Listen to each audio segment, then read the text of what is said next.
What's up, guys, and welcome back. So on this one, I'm so grateful for these opportunities. We have got one of the absolute legends in the PV scene. I was saying e-skate because it goes way beyond that now at this point. The legend Colorado Cadi. So we're going to talk about some of these mad projects he's working on. We're going to be going for about an hour. We're going to know more about the Cadi and just really touch the base and look at this massive project he's got coming up. So let's bring him in. What's up, Cadi? What's up, bro? Oh, mate, I'm so, like I said, I don't just say this lightly. I'm so grateful to have the opportunities to have people like you, legends of the scene, and just talking everything PV and just talk about the journey through the sports. Hell yeah, I'm super happy to be here, dude. I appreciate you. Yeah, I appreciate it, man. Like I said, when I saw your project, it really gonna hit home, and I was like, we just need to get as much exposure about it and just talk about, the journey. And just how, we come to this point and kind of go for this goal. So just a little bit of the start, for some people who may not know who you are, where you're involved in, do you want to have a little bit of a brief intro on who you are and how you're involved in the scene? So my name is Colorado Cadi. I'm from Colorado and I love Cadillacs. But I've had the nickname forever anyway. But yeah, I started e-skating about 5.5 years ago. To get sober, to stay sober, really not to get sober, but to stay sober. I had a really bad drinking problem, drugs. Like I was really heavy into like actual street life, like actually fighting and robbing and just being a shitty person all around or a bad person. Sorry for my language. But no. Yeah. And it was just, my wife went and got me a board and it was something that stuck. It was something that got me free. I got out and about and for a while because I had always skateboarded. I was really closed-minded to a lot of other PEVs. So I wouldn't really try other things out. I wouldn't ride other things unless it was a board. And then a few months ago, and like we run a group out here in Colorado Springs. So there's a bunch of different stuff always around. My wife ended up getting a Surron. So I ended up getting a Surron, which I didn't do, but it ended up happening. And I mean, I'm not going to lie. At first, I was a little bit in denial because I think as like a content creator, as a influencer or whatever it is we are, a lot of people watch my page because of e-skates, because of electric skateboards. And there are a lot of people out there that kind of have the same mentality that I have. Like, I like electric skateboards. I don't like bikes. So I was kind of in denial and didn't want to tell everyone like, I really, really love this bike. Because it felt weird. It felt like I was doing something wrong to skateboarding. But finally, dude, it's about what makes you happy. And I figured out it's to ride. It doesn't matter if I'm on a one wheel or a skateboard or anything. And so what started as something that was just to keep me sober and get me a hobby has turned into my entire life. I've met people like you at events. I've met people like Drew. I mean, all the legends in this scene are people I've grew with over the last 4 years, 5 years. And we've all more than a community, like we're friends. And so I couldn't ask for anything more to come from a hobby or a sport or anything like that. And now I'm about to ride my Surron over 1,000 miles in one trip. I love that. One thing I really love, do you say that it was your wife that got you your first e-board? It was my wife. I found it I had got out of the hospital because, like I said, I had a really bad drinking problem. We found a board on Craigslist and she worked for like a week and a half, 2 weeks, and then took me out. We went to the parking lot, met the guy. He had the board. She got it for me. It was a little lift board. And so like, it was honestly, it was probably one of the most proudest days of my entire life, was because I had always been real poor and I had drank myself into the ground. So I got used to dumpsters and just being on the street, and like to have somebody not only love me enough to like work that hard to get me something, but to get something I was proud of. And like that board, that's the board right there. And this video almost brings tears to my eyes just because it's grassroots, isn't it? Yeah, the happiness that was there, and that's what I chase every time I ride, is just that feeling right there of Now, I was new. I didn't know helmets or any of that, dude. Do you know what I love the most about this is that you're sharing it with other My wife. people as well. Yeah, which I Yes, think is beautiful. that's a little gas scooter she was riding, dude, and that's what we had. We lived in a motel room at the time, so that we could get things so we could ride together, because to a lot of people they were just toys and like luxuries, but to us it was something that was bringing us so much closer, and it was keeping a bottle out of my mouth every day, which at the moment and still to this day is one of the most important things in my daily life, is to not drink. That's a lot harder than I think a lot of people understand. But it's kind of, I tell people a lot, like, think about it as your phone or the internet. Every time you go to check your internet is every time I would drink. And so if you put your phone down for 5 or 10 minutes, that kind of panic or that feeling you get when you don't have it, that's what I live with every day, because I can't drink. Yeah. So you know what? I think that's. Go ahead. On, Jen. Go on. I was going to say I just think that's the thing. I can hear in your voice as well with these stupid electric things that just go from A to B. It's just, I think that's why people are so passionate about it, is because the impact they've had so much on people's lives and making a change. Like, I know for me, like, I don't know if I'd be here without electric transport, really, because it just saves me, and I just feel, the flow state every time I go out for a ride every time. Right. So it's a really special thing for sure. And I think, like I said, I love the fact that you and your partner do it together, and you continually do that together. I think that's a really special thing. It is. It's our Fridays are our date night, and our date night involves a group ride. We ride together as much as we possibly can. Obviously, I ride a little bit more than her, but that's my best friend. So, like, to be able to share something like that with her is amazing. That's amazing. I think that's absolutely amazing, having that kind of, that's united you guys even stronger together. I think that's a really, really special thing. It's actually wonderful to see. But like I say, you said before, obviously, you were onto e-bikes and stuff like that as well. But you are, anything that you can send it on, you do. Like, I remember, like, early days as well. Like, I know the skating is kind of, like, I would say it's more dominating kind of thing, but like the range of things you do, like the one wheeling as well. Like, I know you absolutely send it on a one wheel as well. Yeah, it's that thrill, it's the adrenaline of just riding things, right? And it's there's like I said, there's nothing in the world that I find better than being on a PEV and just being able to ride. Like, if you look at it, it's like a, I don't know, it sounds so cliche and corny, but it's like a paintbrush. And like, you can just draw things out and you can paint the world however you want. And there's nothing, the only challenge is yourself, Yeah. I know what you mean. So my question is, obviously, you've got a range of different skills and a range of different PEVs as well. Was there anything before that, like racing, any off, like, do you do any other like extreme sports before PEV elements came along? No, I skateboarded for a long time growing up, on and off, just regular street skating. I did downhill longboarding for a little bit, but not a whole, not like super long, enough to get the technique and stuff down a bit. But no, dude, like, when I got into this, it had been at least 7-8 years since I had stepped on a skateboard. I had one bicycle growing up.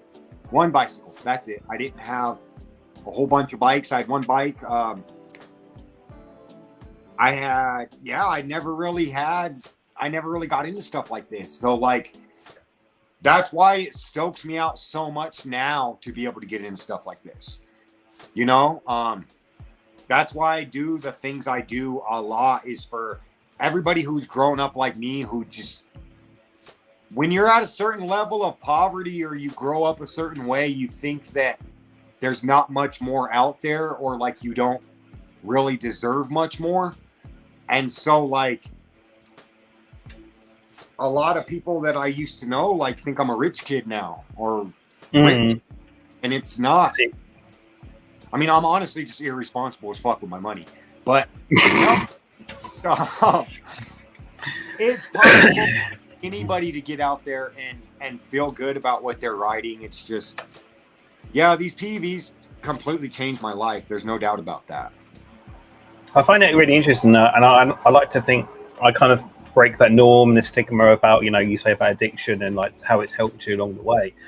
I really find it's amicable, and I think it's really important that as your society and even in the community, because I feel like a lot of people who do have difficulties, you know, and how impactful this stuff is, and breaking the norm and be able to just talk about stuff and all this crap about like you write that, I write this, politics, you know.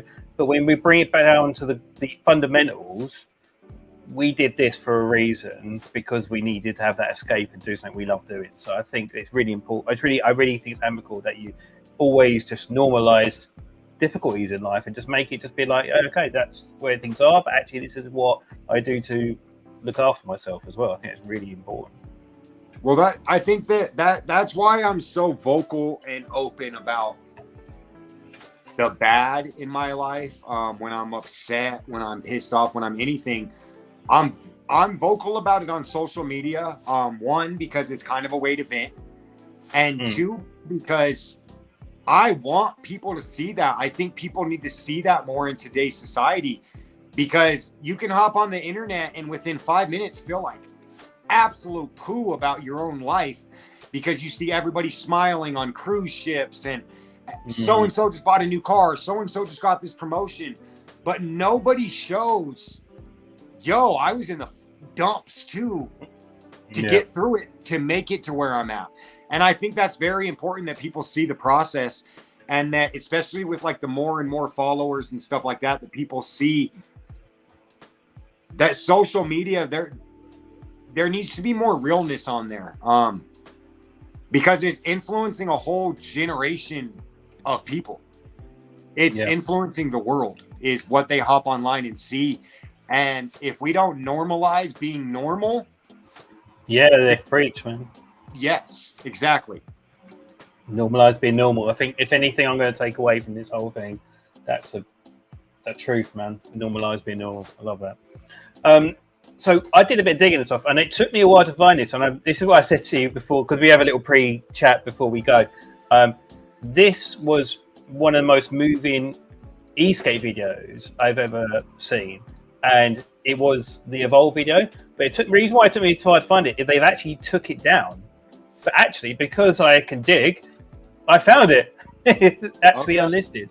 But this, the way that you talk about and the way you move on a board, it almost brought a tear to my eye, because I was just like, this is just that. If you can capture that feeling, what you get from something, this is kind of like a caption moment of why we ride. It's not about the board, it's not about politics or anything like that. It's actually, it's such a good caption of why you ride and, you know, what it does for you. I think this was kind of one of the most moving videos I've seen, that I've ever seen anyone in, really, to be honest.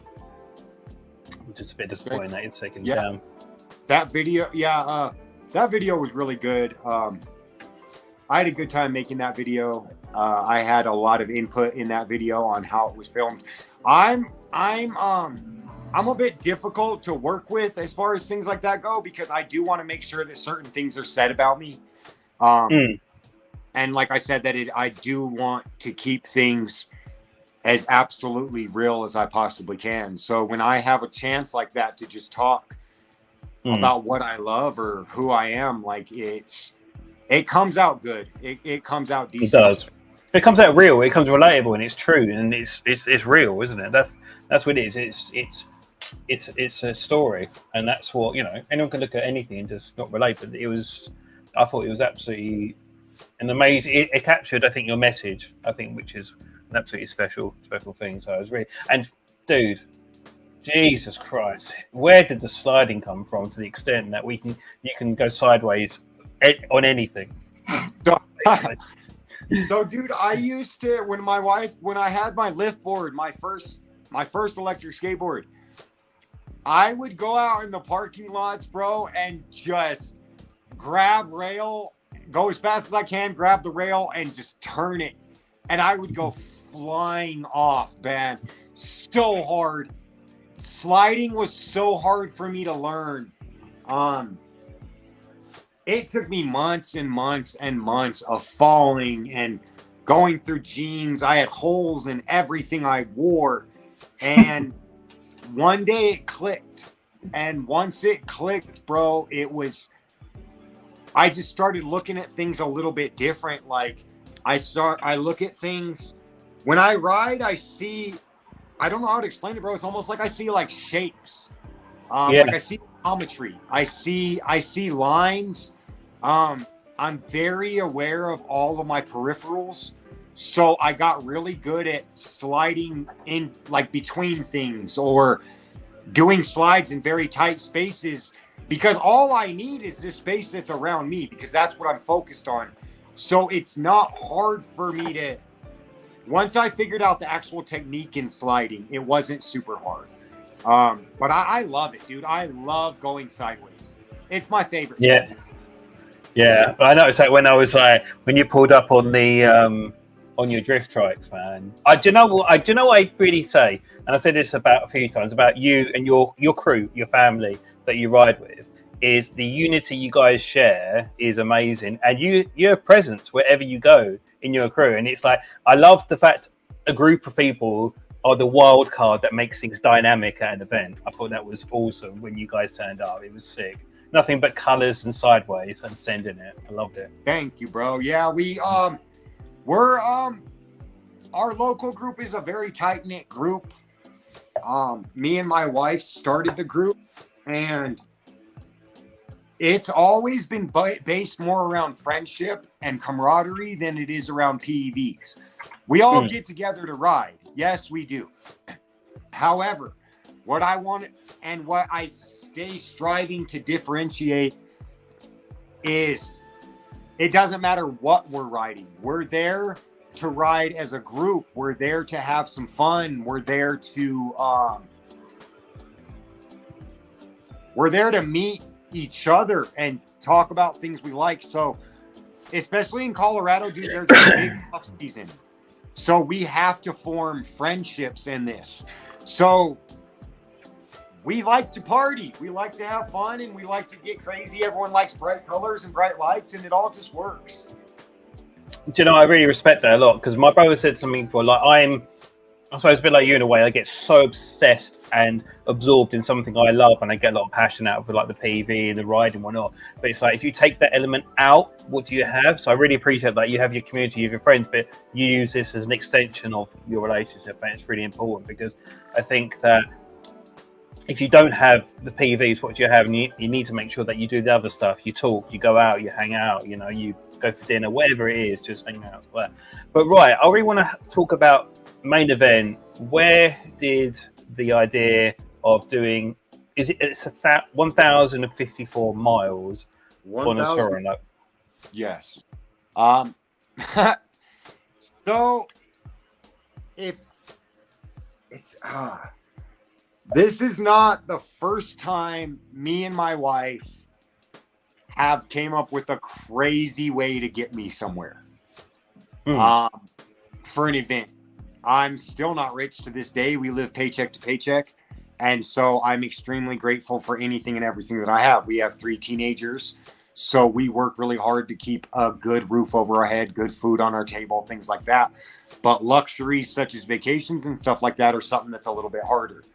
So I really wanted to go to the Austin, Texas Mega Ride, the Surron Mega Ride. The videos of them look like more fun than any ride I've ever been involved in. There's so much vibes. There's wheelies. There's people screaming and yelling everywhere. And it's just like, I need to be part of that vibe. I need to be in that vibe. You've been around me. I'm really loud, bro. Like to the point where people tell me calm down. And like I watch these videos, bro, and they're wild. And I'm like, dude, like that's more wild than I am. Like I'm trying to go. So I threw it out there one day and was like my wife was like, dude, you could ride there. Fuck it. And I was like, you know what? I said I could ride there. And then the joke kind of went away. And a buddy of mine, a guy I follow on Instagram, one of my favorite wheelie riders, out of nowhere, bro, hit me up and was like, hey, I'm passing through Colorado Springs. I'd love to meet you. I like your reptiles. Can I stop by? And I'm like, dude, I'd be honored. Come by. He stopped by and he was like, yeah, I'm driving back to Texas. And then it kind of came up and I was like, bro, I'll ride to the Mega Ride. He said that would be absolutely epic. Nobody's ever even thought of nothing like that. Like, it would take so much, though. He was like, and it kind of just got laughed off. And from there, things started turning in my head. And I was like, you know, I've done 100 on E8s before. I've rode 100 miles on my bike easy before. I've put 4,200 miles on my bike since March. So, like, it's basically just riding every day. Like, I could so ride to Texas. So we started planning it out, bro, and one thing turned to the next. And I posted it, and it went crazy. I started having the Surron community hit me up. So many people. Like, bro, just you talking about this as an inspiration. Talking to some of like the street kids I know out here and stuff. They were like, dude, that would be so cool. You'd be able to see the world. And like, because to us, bro, growing up in the streets, that is the world. It's not you don't have to go to a different country to see the world, you know? And I just really started taking it seriously. We started planning it out, routing it out, mapping it out. And one thing led to the next. And now I leave on Monday. It's going to take me, if I ride straight through, it will take me 7 days. That's if I ride, not straight through, but like if I don't take a day. But I'm leaving 10 days before the Mega Ride starts. When I get to Austin, Surron, Texas already has Airbnbs booked for me. I'm meeting a couple guys I know from Eastgate in Breckenridge, Texas, to have lunch with them. It's going to be an incredible journey, bro. And I will be able to stop and directly talk face to face to so many people about my story. Yeah. And it's already inspired a lot of people to, and that's the thing, is I want people to think outside of the box. Like, there's this whole tunnel vision thing of what everything is supposed to be these days. How you're supposed to act. Where you come from is what dictates what you're supposed to do. And all this dumb stuff. And it's like, no. I've never been camping a day in my life. I've never been amazing. Camping. I still don't know how to set up a tent, bro. But I'm about to please film that. That'd be amazing. I can't wait for that element. It's the first experiences, isn't it? That's what it is. Yes, brother. That's the thing, is everybody's like, oh, well, you should go camp first so you can see what it's like. No, the whole part of this is for me to see what it's like while I'm doing it. You know, and I want to show people. Am I going to struggle? Yes. Watch till the end of the video, and I guarantee you I'm going to make it happen. Not because I'm cocky, not because I'm arrogant, but because, bro, if I could put down a bottle after drinking the way I drank for over a decade, I can do anything in this world. If that didn't kill me, if that did not kill me, then that means either A, I'm here to do something bigger than I was doing. Or B, that's just life, bro. And I didn't die and something stupid's going to happen. But I like to think of it as the first one, to where I have a bigger purpose, bro. I went through what I went through so that I can go out and do things like this and affect other people's lives in a way so much bigger. That's why I don't do, that's why I'm so adamant on speaking about what I speak about, bro, is because I would rather affect 3 losers than have 3 million average followers. Yeah. If I can say something or do something that inspires someone to get themselves out of a trash can, that inspires them to not want to slit their wrists that night, that inspires them to want to go see their kid, that inspires them to stop doing drugs or drinking, then my whole mission is done. Then everything else is just a bonus for me. And I've said this in every interview I've done. I've said this on every social media platform I have. That is my goal, is I want to affect lives. And doing something like this, it'll show people that anybody can do anything. You know? It's really, I really appreciate that, man. And what I would say, like, I've had struggles. I always say, like, how mental health has affected me on a daily basis still. You know, it's part of who I am. You know, different element, different horses for courses. You know, that whispers that everyone else has, you know, of yours with the drinking, ones with, you know, other things as well. But, like, I tend to find, I feel like I said, but I've got the shittest superpower, which is if I can go through that pain and that horrendous time, why can't I do the things I really want to do? Exactly. And, you know, and that's what it's all about. So I remember, hold on real quick. I remember very vividly. I'll never forget this date, bro. I woke up and I was at my grandma's house. I was on her couch. I woke up. I didn't really know how I got there, but that was usually if I was in that neighborhood, that's where I would try to pass out. I woke up at her house one day, bro. She had left me a little bottle of liquor and some cigarettes. I was shaking so hard when I went to grab the bottle and open it, I spilled it all over the floor. I was sweating. I was throwing up. I was going through really bad on and off seizures because that's what happens from alcohol withdrawals. I hadn't drank in like 3 or 4 hours, so my body was starting to shut down. I army crawled, and this was like November in Colorado, so it was probably like 40 degrees outside. In my boxers with a puffy jacket and my gun, I army crawled to the liquor store, which was about a half a mile away. Cars driving by, honking at me.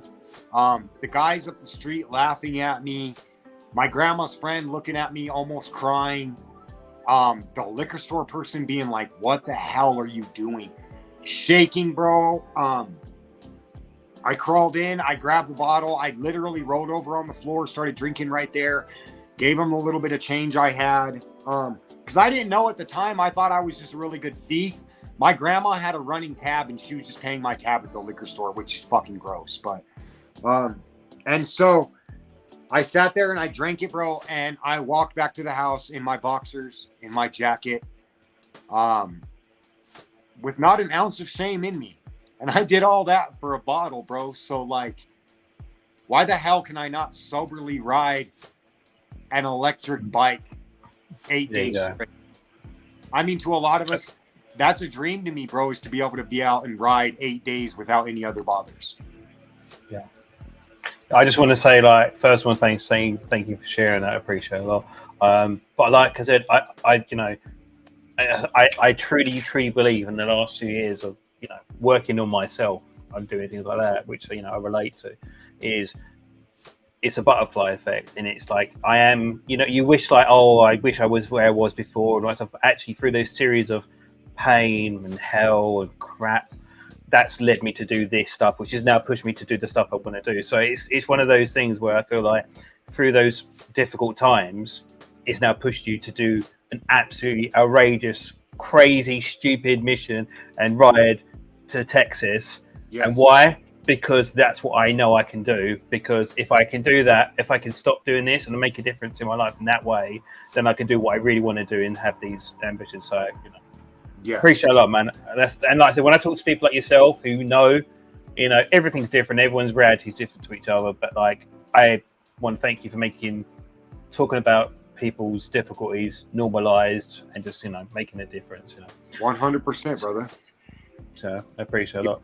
Now, right, be done with my interview. Was that sorry? Oh yeah, no. Sorry. No, that's fine. But yeah, yeah, and I think I just want to just say a thing here from Jan. The journey is important, and I think that's really, really powerful thing today. The journey, and like one thing I'm preaching all this year, and I'll preach on go forward, is the butterfly effect. You know, I lost a friend recently for suicide, which is horrendous, but actually, what am I going to do with these tragic things that happen in my life to do what I want to do? So, you know, it's a time to sit back and think about, you know, making those differences, making those choices, and actually, you know, bring. And everyone who's watching this and on the stream, it's really important. You know, you ride wherever you ride, you know, Mickey Mouse, Argos, skateboard, well, whatever it is. You know, let's bring it back to grassroots. You know, and I like to say, stop comparing deck sizes. You know, let's just go out and go ride and have a good time. Right, I just want to bring it back to one of the biggest things, made things real, meeting yourself and absolute legends at Eastgate Con, and then relatability is beautiful. And I don't know about you, but that little ride I did with Joe W with the Vegas trip with just our little group, that was my best thing I think I've ever done with my little group. And so obviously you're going there, you mean people, absolutely sick rider, Entourage. How's that going with you? How did that come about? It's good. I like being with Andra. I like. I've been a big fan of Fabian for a long time, dude. He's a really good dude. I like the boards. He approached me at Eastgate Con and we talked about some things, and I decided that if I was going to be with a company, I'd want to be with a company that was like that was ran by somebody with a little bit more, I guess, compassion for people than the previous company I was with. Mm-hmm. So yeah, it's good, bro. I love the board. I'm riding. I'm back on urethanes now, so I'm back on the tarmacs. I really enjoy those. I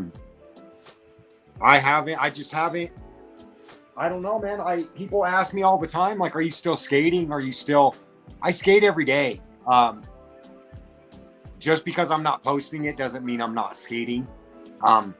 I'm trying to approach social media a little bit differently over the last year. I have been.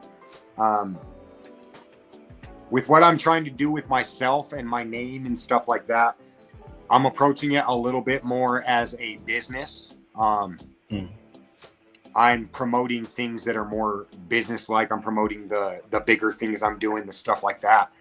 Because like I was talking about, I do have a very, very, very good community here that's local, that I don't have to be on my phone. I don't have to be some superstar. I don't have to be anything but the person I am with all them.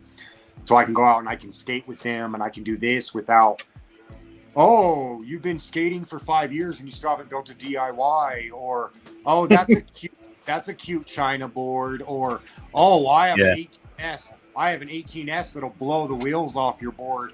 Like, oh, okay, cool, guys. You're going 60 miles an hour in a straight line. There's a handful of people turn. And it just, the Eastgate scene, the small bit of Eastgate scene, a little bit of it became really toxic with this whole whose is bigger, whose is better, who, what, does what. It got competitive in a weird way. It didn't get competitive on a track. It didn't get competitive in a race setting. It got competitive in a ownership factor. Yeah. Yeah. Who could talk more shit and who could out type who type of way. You know? Like, I don't know, dude. So like I kind of just backed off and I skate with my friends. I skate with my wife still, obviously, you know. I think it's really important that you said you're taking this time to sit back, and actually it's a good point, because you say you don't post so much and you kind of self-evaluate, and it's really important to remind you of why you do stuff and not to get really saturated and feel like I have to do something, because then it's just, you're going to burn out and it's just not become real, and people will see through that. Like I say, you talk about controversial, true stuff all the time, and it starts not becoming like that. People see through that in the heartbeat, you know what I mean? And it's, it's just keeping it true the whole way through.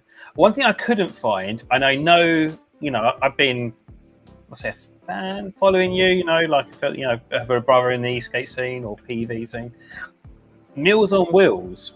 Let's talk about that, because that was massive. I think that was brilliant. So it's funny that you say that, because a lot of people don't know that. I am not affiliated with. They have not reached out to me. They have never really talked to me. Meals on One Wheels. They started doing that about 3 or 4 months after I did my first Caddy Pack run. They had some very good marketing behind it. I love what they are doing. Don't get me wrong. It's still. Before we're going to Caddy, do you want to just explain what it is a bit more to people, like what the principles is a bit? So what we started out here, me and my wife started doing something called Caddy Packs. It was with and this, like I said, I say this all the time. We live paycheck to paycheck. Back then, we were doing even worse. It was hard for us. We were still living in and out of my van and motel, but we still had money coming in. We still had ways to get food, stuff like that. And I grew up, I was homeless for many years of my life. So that's something that I'm always going to have a soft spot for.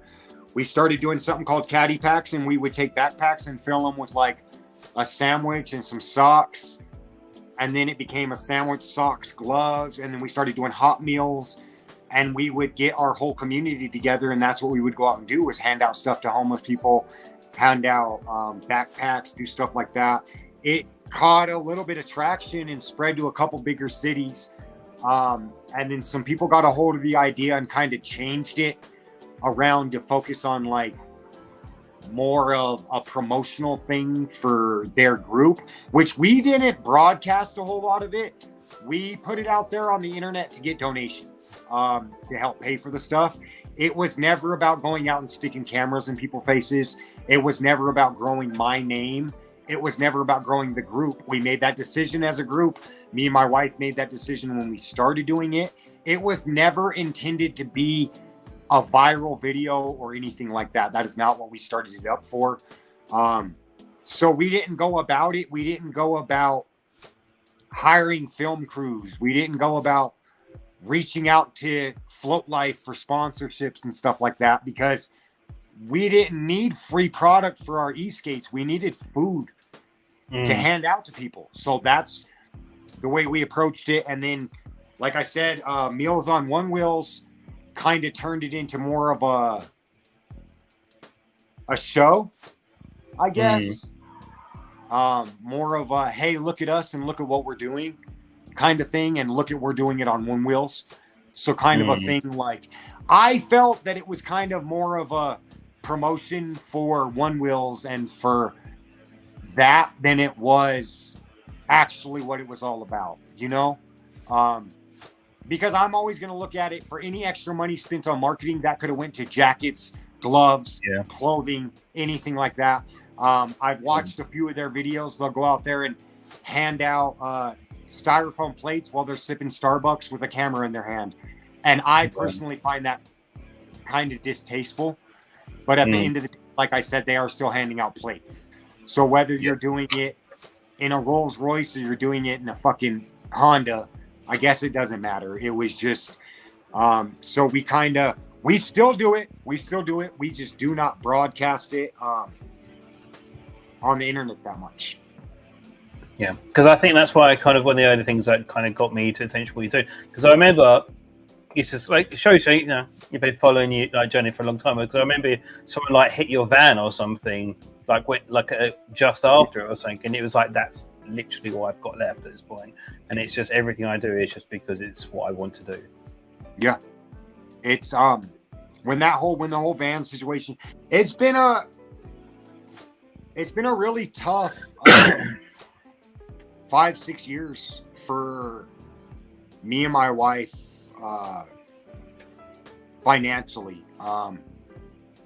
To build yourself from nothing, it takes a lot of work. It takes a lot. So we had finally just got our van, and we had finally just got our first apartment out of our motel room, and some drunk guy was driving past and plowed our van. We didn't have insurance on it yet because we had just got it. He didn't have insurance because the car was stolen, and the car didn't have insurance anyway. So it was a mess, bro. And those are the kind of things that happen in life, though. It wasn't, there's never been a point in the whole time I've been doing this where my wife or me have said, all right, let's approach something different. Let's try to do something different. We've always made things work. Because at the end of the day, money, it'd be real nice to get a fat paycheck, but at the end of the day, that's not what I'm here for. And I don't think that that's what my purpose is in life. I don't think I'm meant to drive around the beach in a Bentley. I think I'm meant to pull people out of the gutter. I think I'm meant to shovel shit so someone else doesn't have to. And that's basically what I've made my entire mission with PVs and building my platform and everything.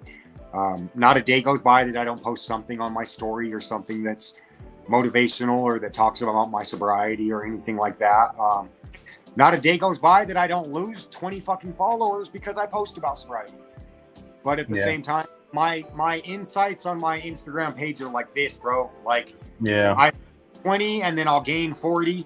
I'll lose 40 and then I'll gain 10, and then it's social media life and because I really feel like, and that's why I love my followers so much, dude, is I have some of the realest people possible following me.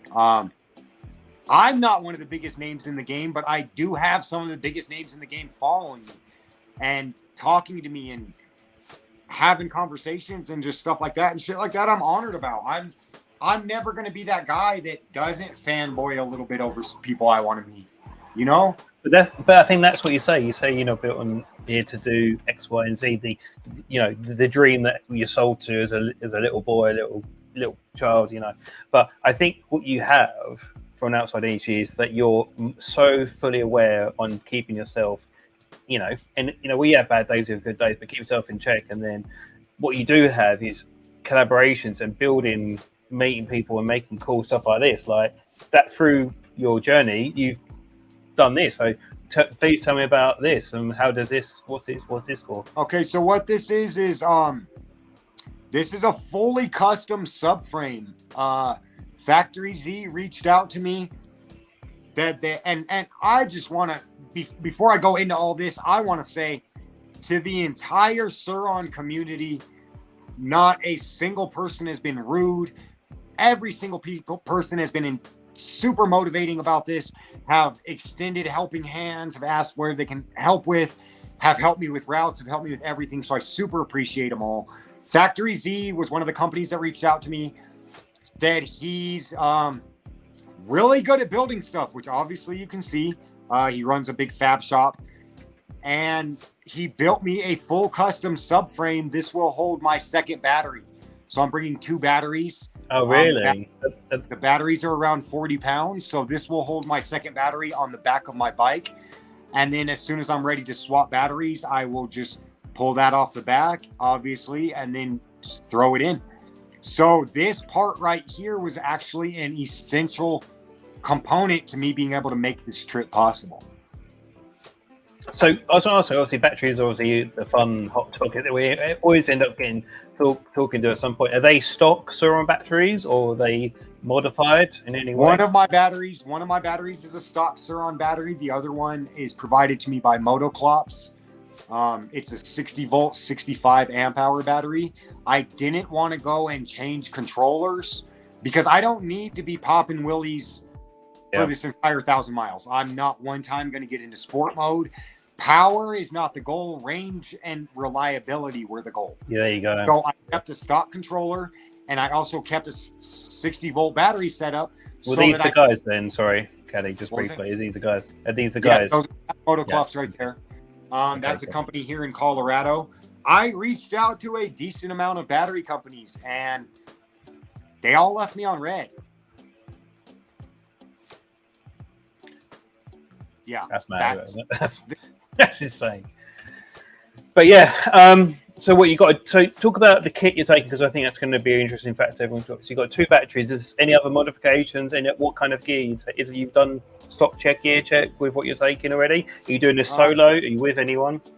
So I am riding solo. I will have panniers on my bike, so I'll have saddlebags which will hold 2 chargers, roadside stuff such as tools, first aid kit, things like that. In my back, I will have food and a couple changes of clothes. The day I leave, my wife will start shipping packages to certain waypoints along the way. Oh, wow. I will stop at the post office. I will pick up changes of clothes, and I will mail her back what I'm wearing.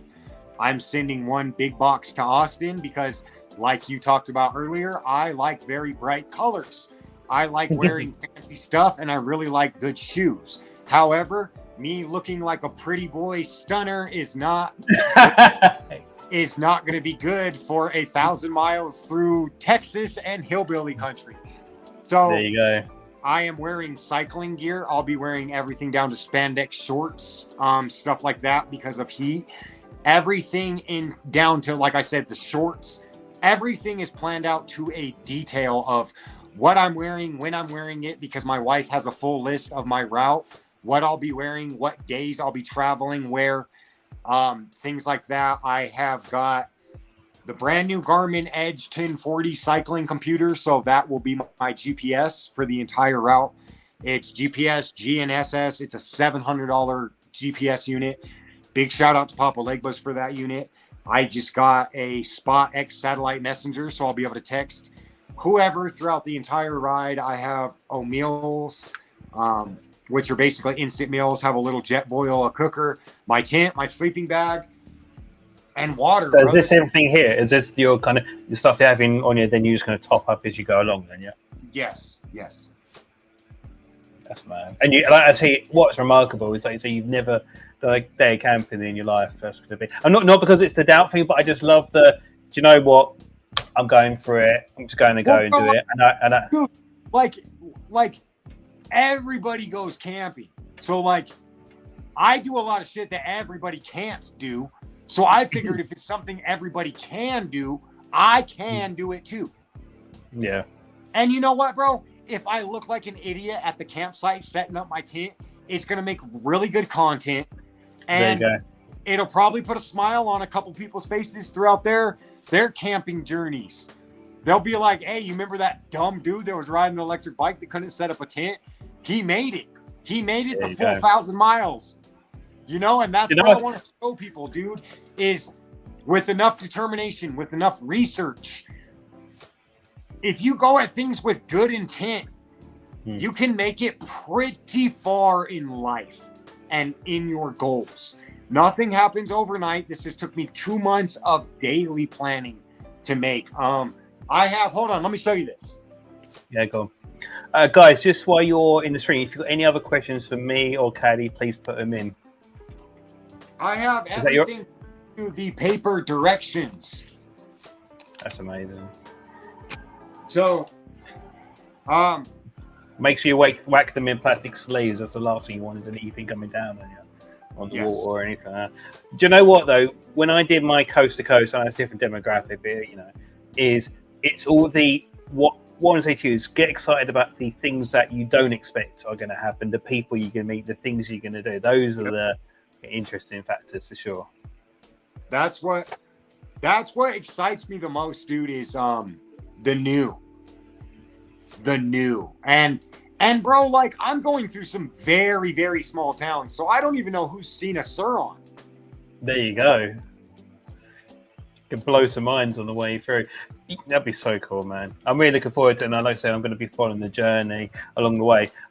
Just want to throw in, just because while we're talking about here, you said you're going to be able to document your journey. It's the best way to follow the journey from outside in would be through your Instagram or Facebook. Or you're going to just go through both, or your YouTube? Through my YouTube. Okay. So it'll be lives for your YouTube. Is that going to be post or while you're doing it? So I will be doing it. I will be doing daily uploads. Every place I'm going to and stopping at the end of the night. Even the campsites have Wi-Fi. So I will be able to I'm going to upload daily vlogs of the journey. And then at the end, I am going to do a full, basically documentary, about an hour-long documentary. I've been talking about it for years. I want to shoot a film. I want to do some kind of short documentary and then do an actual film with actors, things like that. I basically have a screenplay written already. So, yeah, I think that at the end of this, I'm going to try to put together like a really good cinematic kind of short documentary of why I did it, what I went through, metaphorically, how I'm looking at this, you know? Yeah, I like that a lot. Have you seen that with Carrie's 8 to 8 kind of thing, like just spreading your message on what PEVs have done for you along the way? Yeah. Definitely. Wicked. So just a touch of base things as well. Obviously, skilled rider, undoubtedly. how do you find like the competitive side of the PV? Because I remember you spoke about this and you said actually next time you go to an event, because there's you feel like I said to you, spoke about this before. You said like there's an expectation where you're going to go and you're going to do all this stuff. Do you feel like you're going to compete again, or do you reckon you're going to be just as a rider or just a backseat, observer? What's the thing with events going forward? Like how do you like when you get to Texas? How are you thinking you're going to be involved in the event? Just backseat or involved or? Oh no, I'm fully involved in everything I do. I'll still, so I still have my race board. I have my tiller. If some e-skate races, I don't know if I'll ever get back into e-skate racing. But as far as what I'm doing with the community, I mean, I'm leading my community here. I'm going to continue to throw events. I'm going to continue to host events. I'm actually staying with the host and the ride leader of the Surron Mega Ride. So this is also kind of a way for me to get my foot into the door into the Surron scene. I'm very big on earning respect. I don't believe, I'm not one of those people that thinks that you should respect me from the beginning. No. I'm one of those people that I will prove to you why. I will give you reasons on why you will respect me. So I don't just want to hop in the scene and be like, hey, I'm this new guy. I did some skateboarding, so what's up? Like, okay, I'm new to the scene, but shit, I'll show up to your guys' biggest ride and I'll ride 1,000 miles to get there. Put the work in. I'll put the work in. Yeah. Yes, I put the work in, and that's what I want everyone to know, because I've caught shit about this in the past. I have to have sponsorships. I tell my sponsors this. I tell my sponsors this from the jump. I have to have sponsorships. I cannot afford to do this without them. Period. So I'll catch shit. People saying, "Oh, well, you just okay." Well, first of all, my free stuff took me 3.5 hours of going out and filming. It took me 4 years of building my name. It took me countless falls to get to the talent level. It took me riding a Greyhound to California to go network with certain people. People don't see the amount of work that actually goes into free stuff. It's not. I hate the word free stuff. It's sponsored, if anyway, and I agree with that, because that's the thing. Is I have this, like I said, I relate. It's like you tell me I'm wrong. You got this dream to go to Texas and do this stuff, but I need the tools to do it. So if I need to fly the flag of some brands, more people I want to work with, more people want the exposure of, build those networks, build those communities. But the only way I can do it is by the sponsorship. It's the same thing on me. It's like when people, you got the free. I hate the word you've been sent a free board. It's taken me years.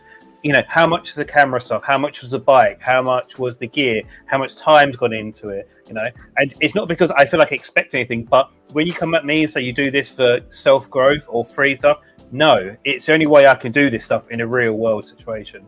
Amen. I can't afford to throw this down. Amen. Exactly, bro. And that's why I'm so adamant on, like you said, on putting in the work, is because I got real sick of people being like, oh, well, you're just poor, so they're giving you stuff. No, that's not at all how it works, because I promise you that's not it. If you look at it, and I've said this before, there are some deals I've walked away from where I've been like, oh my God, I made out like a kid on Christmas. There are other deals I've walked away from where I've been like, dude, I got used so bad. But that's the name of the game, because at one time we're getting free stuff. They're getting free marketing, which if you check on what the annual salary of a social media marketer or something like that is, it's a lot higher than a free board. Yeah, you go. You know what I'm saying? saying? But you tell me, it's like, but when they see you going sideways or doing something or something, I'm like, what is that? I'll be honest here. I saw you going in circles on your drift trike, and I was like, who does this? I look it up, electric drift trikes. Now I'm looking at it. There you go. And that's through your relationship with them. It's been like, I'll fly your flag, I'll start, and as work, you pay me by allowing me to promote your cool stuff and build those relationships. Right. And that's it. I've done that so much this year, and I'm like, I only want underneath my feet things I believe in. That's all I care about. Yes, that's the thing. And getting, like you said, getting products that I'm happy to have into other people's hands so they can be happy. and There you it go. continues to grow this community, because you said it earlier, bro. It shouldn't be about e-bikes or e-skates or EUCs. PEV in general is too niche to Already. separate smaller niches. All we're Yeah. doing is separating ourselves, and like it's destroying the what community we have. You know, like everything should just be, I look at everything the same. If it's electric and it rides, let's go. There you go. I just want to ask a quick question here for Jen. They've been following the whole way through. We mentioned that Caddy's camping for the first time for 10 days. So these trips, that'll be cool. Just want to say we're almost at the hour mark. About 5 minutes left. If anyone's got any other questions or anything, if you want to ask me or Caddy or anything about his upcoming trip, please put that in. But I just want to leave the last 5 minutes to you, bro. Is there anything else you want to talk about? Anything you want to get chairs? Anything you want to announce? Or anything else you want to chat about in the last 5 minutes of the live? Just like I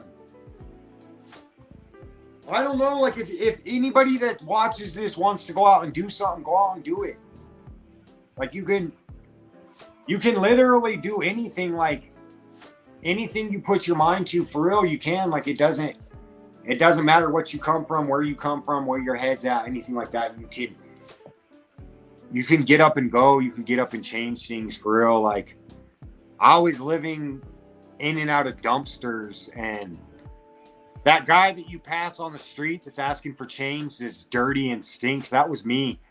So if anybody watches this video and looks up to me in any kind of way, do your best not to look down on those people, because that was me. And that right there, I'm living proof that you can turn your life around in a completely different way. Just stay focused, believe in yourself, and be nice to people. Being an asshole isn't cool. I'm not a jerk by choice. I was born this way. That's why I apologize so much. But this new wave of just being rude to each other because you think it's cute, or you're going to get some smiley reactions on your comments and stuff, stop doing it. Be nice to people. Well, just be real. I think that's what it is, isn't it? That's what it is. Yeah, be real. Be real. Be good. Like, just be good people. That's it, bro. Yeah. That's it. Nice and simple. There you go. Chapter done. There you go. Life lesson. I just want to say, Kelly, I'm going to wrap. Let me just cut the music briefly. 1 second. Get my controls. There we go. But yeah, I just want to say, like, having you on the stream and as a friend is wonderful. So I really appreciate having you on the stream today. And I just want to say, like, I know for me after this, I feel really much better for the rest of my days now, because it's like talking to someone who, you know, talks about their journey, normalizes stigmas and mental health. It's really, really important. And, you know, through, like I said this earlier in the stream, for a series of horrible, terrible events that happen on the sort of way, you've decided to actually use those things to push you to do stuff you really want to do in life. So I was just saying, really, you know, I get inspired by that, and it reminds me to put the work in every day to, you know, look after myself and make those changes every day. So just want to say thank you very much. Right, is there anything else here I want to talk about? Got a couple of last questions here. If you've got a backup bike for a route, just in case, or is there a toolkit or anything like that? So my backup bike is my bike. It's I'm bringing tools. I'm bringing some extra parts. But yeah, I do have a very strong group of people behind me at different parts throughout the ride, that if something goes bad, absolutely horrible, and I can get a hold of them, they will come get me. This is a two-way satellite, or this is a satellite messenger made by Spot X. I will be anybody. I also paid extra for the roadside plan, for the helicopter rescue. So if anything goes bad, I have my bases covered that way. But no, I do not have an extra bike. I'm going. See what happens. Just send it, yeah. As always in everything you do, yeah. For sure. Yes, sir. Right. Right, I'm going to wrap it up there, Caddy. I say absolute pleasure talking with you. Yes. Everyone who's followed the journey, thank you. And I say please follow Caddy. I know I'm going to be keeping watch the whole way through. If you're sick, and just live in the moment, bro. When you do it, enjoy it. Yes, I'm sir. looking forward to seeing it. Right, I'm going to wrap up there, guys. Thank you everyone for watching. Yeah, and I'll see you guys on the next one. You take care. Appreciate it, guys. Bye.